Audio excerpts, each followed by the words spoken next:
یہ ہے قبر کا حساب اور یہ ہے آخرت کا حساب۔ انسان کے انتقال کے بعد اس کی دو الگ الگ عدالتیں لگتی ہیں، لیکن اکثر لوگ ان دونوں کو ایک ہی سمجھ لیتے ہیں۔ ان دونوں میں فرق کیا ہے، چلیے سمجھتے ہیں۔ قبر کا حساب یہ انسان کی موت کے ٹھیک بعد کا پہلا امتحان ہے۔ جیسے ہی انسان قبر میں جاتا ہے، دو فرشتے منکر اور نکیر آتے ہیں اور صرف 3 بنیادی سوال پوچھتے ہیں۔ تمہارا رب کون ہے؟ تمہارا دین کیا ہے؟ اس شخص یعنی محمد صلی اللہ علیہ وسلم کے بارے میں کیا کہتا تھا؟ یہ حساب صرف آپ کے عقیدے اور ایمان کا ہوتا ہے جو تنہائی میں ہوتا ہے۔ آخرت کا حساب اب دوسری طرف دیکھیے۔ یہ حساب پوری کائنات کے سامنے اللہ کی سب سے عظیم عدالت میں ہوگا۔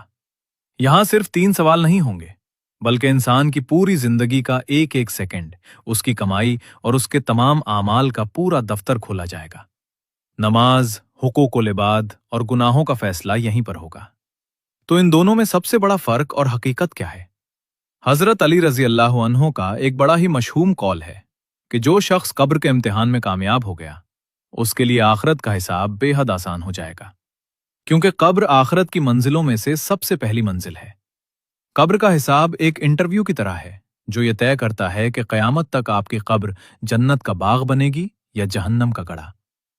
لیکن آخرت کا حساب فائنل رزلٹ ہے، جہاں میزان پر اعمال تولے جائیں گے اور ہمیشہ ہمیشہ کے لیے جنت یا جہنم کا فیصلہ سنا دیا جائے گا۔ آسان لفظوں میں سمجھیں۔ قبر کا حساب موت کے فوراً بعد تنہائی میں ہونے والا ایمان کا ٹیسٹ، سوال جواب ہے۔ آخرت کا حساب قیامت کے دن محشر کے میدان میں سب کے سامنے ہونے والا اعمال کا فائنل اور مکمل فیصلہ۔ کیا آپ کو اس سے پہلے یہ بات معلوم تھی؟ کامنٹس میں ضرور بتائیں۔